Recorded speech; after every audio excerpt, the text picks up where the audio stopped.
நாளை பொழுது என்றும் நமக்கென வாழ்க, அதை நடத்த ஒருவன் உண்டு கோவிலில் காண்க.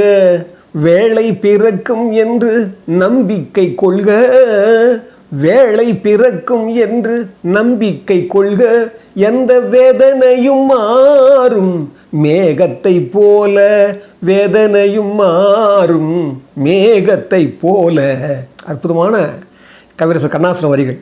அதாவது நாளை பொழுது என்றும் நமக்கென வாழ்க அப்படின்ற ஒரே வார்த்தை.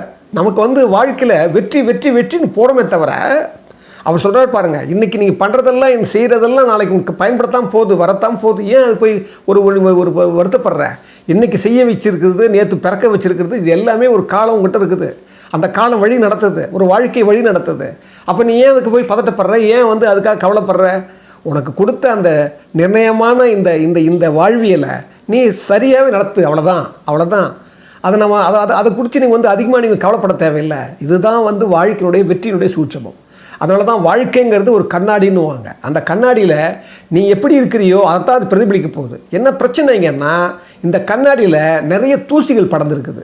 பொறாமை, அச்சம், மடமை, ஏமாற்றுத்தனம், எல்லா தீய அந்த அசுத்தங்களும் அது மூடிட்டு இருக்குது அந்த வாழ்க்கையில். நம்ம அதை விலக்கி பார்க்கணும். அந்த விலக்கி பார்க்கறதுக்காகத்தான் நாமக்கிட்ட அந்த விலக்கி பார்க்கணும்னு சொல்கிற அந்த அறிவு தான் இந்த கேள்வி ஞானம்.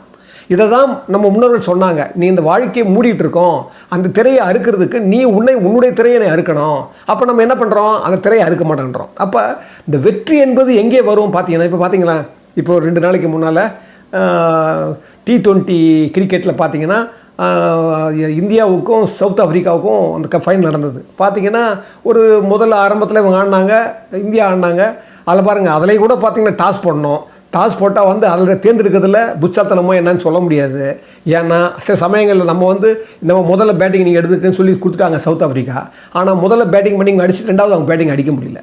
சமயங்களில் பிச்சில் அவ்வளோ பெரிய ஒரு அதிகமாக ஒரு இறுக்கத்தன்மை வந்துடுது. அப்போ என்னென்னா, எதையுமே அங்கே நிர்ணயிக்கவும் முடியல. எல்லாமே ஒரு போக்கில், அதாவது ஒரு வாழ்வியலுடைய போக்கில், ஒரு நிலையினுடைய போக்கில் தான் நம்ம போயிட்டுருக்கிறோம். அது பாருங்கள், கடைசியில் அவங்க ஜெயிக்கிற மாதிரி 16வது ஓவரில் பும்ரா ஒரு ஓவர் போடுறாரு, ஒரு 4 ரன் தான் கொடுத்து ஒரு விக்கெட் எடுக்கிறாரு. அப்புறம் 18வது ஓவர் 2 ரன் தான் கொடுக்குறாரு. அது இல்லாமல் 20வது ஓவரில் ஒரு முக்கியமான மில்லருடைய கேட்சை பிடிக்கிறார். அப்போ என்னென்னா, யார் ஒரு முக்கியமான சூரியகுமார் யாதவ் என்ன பண்ணுறாரு, அந்த அற்புதமான அந்த கேட்சை பிடிச்ச உடனே அந்த இது களமே மாறிப்போச்சு, அந்த வெற்றியினுடைய தன்மையே மாறிப்போச்சு. அப்போ என்னென்னா, இது எப்படி நிகழுது? அதைத்தான் நான் சொல்கிறது. வாழ்க்கை என்பது நிகழ்த்துவது அல்ல, நிகழ்வது. அந்த நிகழ்வதை நம்ம எப்படி புரிஞ்சுக்கிறோம், எப்படி சரி பண்ணிக்கிறோம் அப்படின்னு நினைக்கும்போது உங்களுக்கு ஒரு தாமரை இலை தண்ணி மாதிரியே நீங்கள் அது நடக்குது. நீங்கள் இயல்பாக இருக்கிறீங்க, நீங்கள் ஏதுவாக நீங்கள் கொடுத்தாவே உங்களுக்கு எந்த துன்பமும் துக்கமும் வராது. இதுதான் வாழ்க்கையில் நம்ம தெரிஞ்சுக்க வேண்டிய முதல் பாடம். அதனால தான் உதாரணத்துக்கு வாழ்க்கையில் இது வரைக்கும் வெற்றி பெற்றவங்க எல்லாருமே ஒரு காலத்தில் தோல்வி பெறுறாங்க. தோல்வி பெற்றவங்க எல்லாம் முதல்ல வெற்றி பெறுறாங்க. கடைசி வரைக்கும் எல்லாம் வெற்றி பெற்றுகிட்டே இருக்கிறதும் இல்லை. இதை நம்ம புரிஞ்சிக்க மாட்டேங்கிறோம். அதனால் தான் இந்த வெற்றின்னு எழுதி பாருங்கள், அந்த ஒற்றெழுத்து இற்று இல்லைன்னா வெறும் வெறியாயிடுது.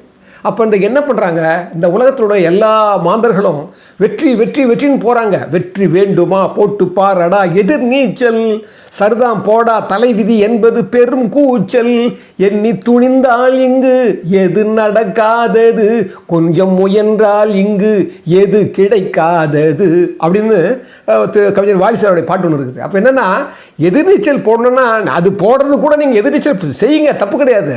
ஆனால் அதுதான் போட்டு வந்துடும். எல்லாருமே வெற்றிக்கு தான் பாடுபடுறாங்க. பாருங்களேன், அது உள்ள பெரிய விளையாட்டு. அந்த விளையாட்டில் தோற்ற உடனே சவுத் ஆஃப்ரிக்காரெலாம் அழுகுறாங்க. இங்கே இந்தியாவில் ஜெயித்த உடனே அவங்க பாருங்கள், பாண்டியாலாம் அப்படி கண்ணீர் விடுறாங்க. அப்போ என்ன, இது விளையாட்டாவே தெரியல. அந்த விளையாட்டே பெரிய சீரியஸ் ஆகிடுது. அதில் ஒரு நாட்டினுடைய கௌரவம் அடங்கி போயிருக்குது. அதில் பார்த்தா இவ்வளோ காட்ட மட்டும் முயற்சி இருக்குது. அப்போ நமக்கு என்ன பிரச்சனைங்கன்னா, ஒரு விளையாட்டு கூட நம்ம விளையாட்டாக பார்க்குறதே இல்லை. நம்ம என்ன பண்ணுறோம், அது ஜெயிச்சே ஆகணும். ஏன்னா யாரோ ஒருத்தர் தோக்கணும், யாரோ ஒருத்தர் ஜெயிக்கணும், அதுதான் விளையாட்டுன்னே பேர். அதை நம்ம வாழ்க்கையே விளையாட்டாக பார்க்க சொல்கிறாங்க. ஆனால் நம்ம விளையாட்டையே விடையாக பார்க்குறோம். இதுதான் இங்கே பிரச்சனை. அதனால தான் நாம் வெற்றி என்ன சொல்லுது அப்படின்னா, வெற்றியிலே வெறிகுண்டு இருக்காதீங்க. நிறைய பேர் வந்து பார்த்தீங்கன்னா இப்போ பாருங்கள் 40 சீட்டு வாங்கினாங்க எங்கள் ஆளுங்கட்சி. ஆனால் அவங்களுக்கு அந்த வெற்றி பெற்றும் ஒரு பெரிய அவங்களால ஒரு ஆளுங்கட்சியாக அங்கே சென்டரில் வர முடியல. அதே போல் அவங்க வந்து இன்றைக்கி பிஜேபி வந்துடுச்சு, வெற்றி பெற்றுட்டாங்க. ஆனால் கூட்டணி ஆட்சியாக வர முடியுது, தனித்துவமாக வர முடியல. அவங்களையும் பிரச்சனை இருக்குது. என்ன காரணம்? இங்கே எல்லாமே அதோட நியதியில் நடக்குது. ஒரு எண்ணங்கள். அதனால தான் ஓவர்னு ஐன்ஸ்டீன் சொல்லுவார். ஓவர்னு ஒரு பெரிய அறிஞருடைய வார்த்தை தான் அடிக்கடி சொல்லுவார். மனிதன் நினைப்பதையெல்லாம் சாதிக்க முடியும், ஒத்துக்கொள்கிறேன். ஆனால் என்ன நினைப்பது என்பது அவனிடம் கிடையாது அப்படின்வார். அப்போ என்னென்னா, நினைவுகள் கூட ஒரு பிரபஞ்சத்திலிருந்து வருகிறது. இந்த ஒரு இயற்கையே நமக்கு உருவாக்குது. இதையெல்லாம் நம்ம புரிஞ்சுக்க என்ன பண்ணுறது? வெற்றி என்பது ஒரு சாதாரணமானது. இந்த உலகத்தை வந்து ஒரு வெற்றி என்கிறது நம்ம என்ன புரிஞ்சுக்கத்தான் அந்த வெற்றியின் தன்மை நமக்கு தெரியும். அதனால தான் நாம் எதையுமே உலகத்தில் துன்பங்களெல்லாம் ஞாபகம் வச்சுங்க, துன்பங்களெல்லாம் வெளியிலிருந்து வருகிறது, இன்பங்கள் உங்களுக்குள்ளவே இருக்குதுன்னு சொல்லி ஆன்மீகவாதிகள் திருப்பி சொல்கிறாங்க. அதனாலவே வெற்றின்னா என்ன? வெற்றி என்பது ஜஸ்ட் எ ஃபீல் அப்படின்னு ஒரு அறிஞர். Just a feel. தோல்விங்கிறது என்ன? அது ஒரு ஃபீல். என்ன? ஒரு நிகழ்வு. அந்த நிகழ்வில் நம்ம என்ன பண்ணிடுறோம்? போட்டு மண்டி கிடக்கிறோம்.